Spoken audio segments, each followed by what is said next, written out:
right, Larry, so tell us, we've got some pretty iconic guns here from a couple of different films. Can you kind of walk us through each of these guns here? Sure. First in line there, of course, we have your classic pirate movie gun. If you're going to be the captain of a pirate ship, that's definitely the kind of gun that you would want to have.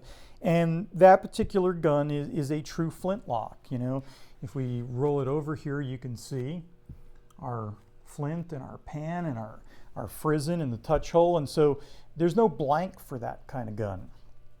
Out on the movie set, we would have to work in conjunction with the special effects department, who's responsible for all loose powder out on set.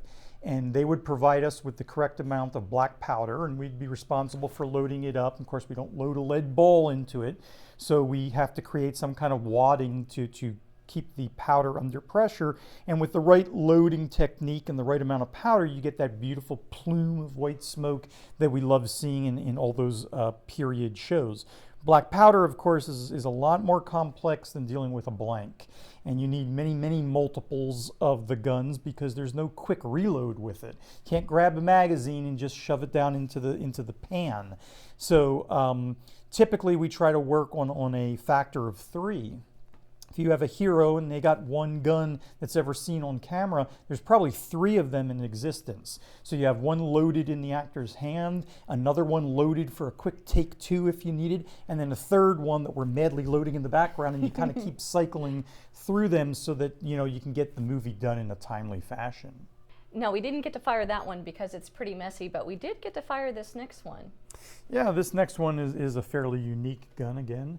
It's really cool sci-fi looking kind of gun, but if you notice, it's a basic revolver that's hidden inside of there. The front end has been altered, the back end has been altered, but the mechanism itself is a Ruger GP100, fairly common 357 revolver, picked because of how reliable it is, and it's a very sturdy weapon. And if you didn't know that and you just looked at this weapon, sure, you'd see it's a revolver, but it's kind of hard to tell what it is exactly. And we do a lot of that as well in the movie industry.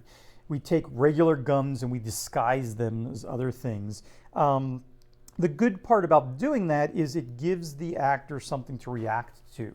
They've got a gun that feels like a gun. It's got the right weight to it. And when you shoot the blanks, even though you only get about maybe 70% of the recoil out of blanks as you would out of a live round, it gives them something to react to. And so it looks more believable, and that's what we want. We want what's up on the screen to look like it's for real. Now, I know what movies these are from, and I know what characters held these particular weapons, but I noticed that you're not mentioning those. Is there a reason for that? Well, there's probably a reason for everything that I do. One of the things that we take very seriously here is our relationship with our customers. And when a production company comes to us, we have kind of like a doctor-patient confidentiality thing going there. I can appreciate that. They entrust certain information to us, and we provide certain services for them. It's not like we have a big sign outside on our building that says, "Come on in here, we have movie guns," And we try to respect that. I mean, obviously, people who know what they're looking at, they're going to know what films these are from. Because some of these guns have been altered to shoot blanks, there's a certain liability issue there. The movie company wants the guns on film.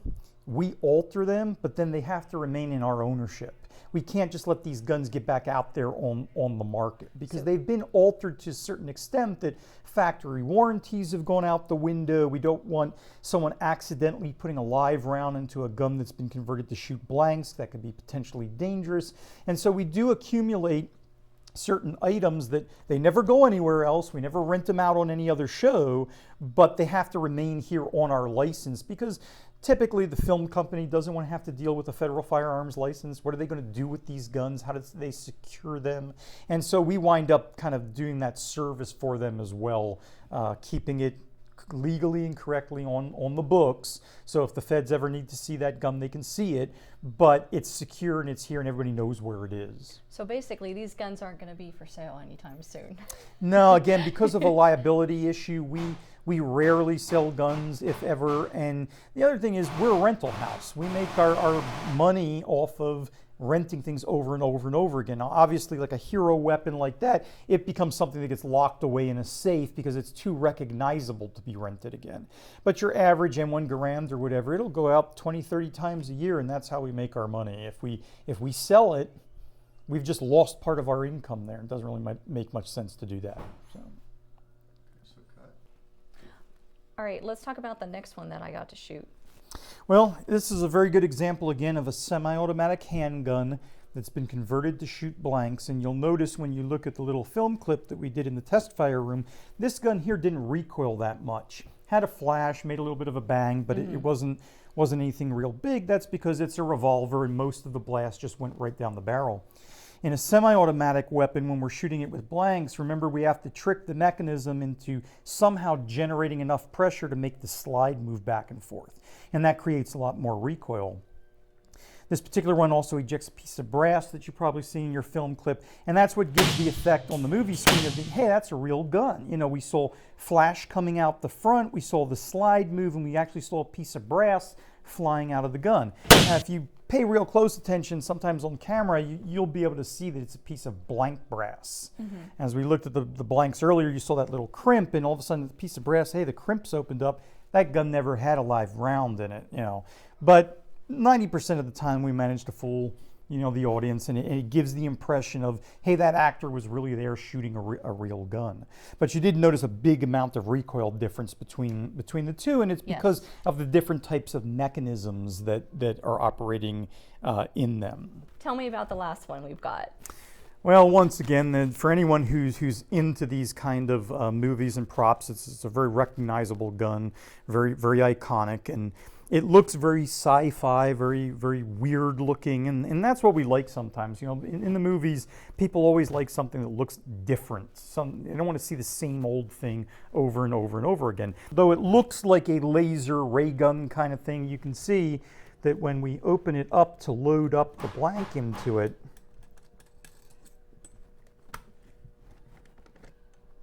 all that is a Taurus Model 8538 Snubnose Revolver. Now, when you get the prosthetics put back on it and everything, it looks really cool, and it looks like a laser gun. And that's one of the tricks too when we build a sci-fi prop, especially like this one or even this Wasp revolver there. If it's too weird looking, it's not believable. If you have a little bit of the elements of the gun still rooted in reality, people tend to look at it and go, yeah, I believe that could really happen. You know, they'll look at this and they'll say, man, I saw the actor pull this out. That must have been the magazine. And he puts it in. Yeah, it's got to be. They must have really built something like that. And that's what we're after. We want the audience to, you know, obviously become involved in the movie or television show that they're in. And it's got to be believable. Because if not, the ones that aren't believable, they kind of fall off after a while. They lose the ratings, and then those shows disappear, and you never hear about them again. And that's not what we want, obviously. Larry, thank you so much for sharing these beautiful weapons with us. I really appreciate it. I enjoyed getting to fire them, and I thank you so much. Oh, it's my pleasure. I hope you guys enjoy seeing this little bit of behind the scenes of the movie and television industry. And it's a purely American industry that we should try to keep here in the United States and keep on going by going out and buying movie tickets. All right, well, this has been Star Wars Chick for the RPF.com.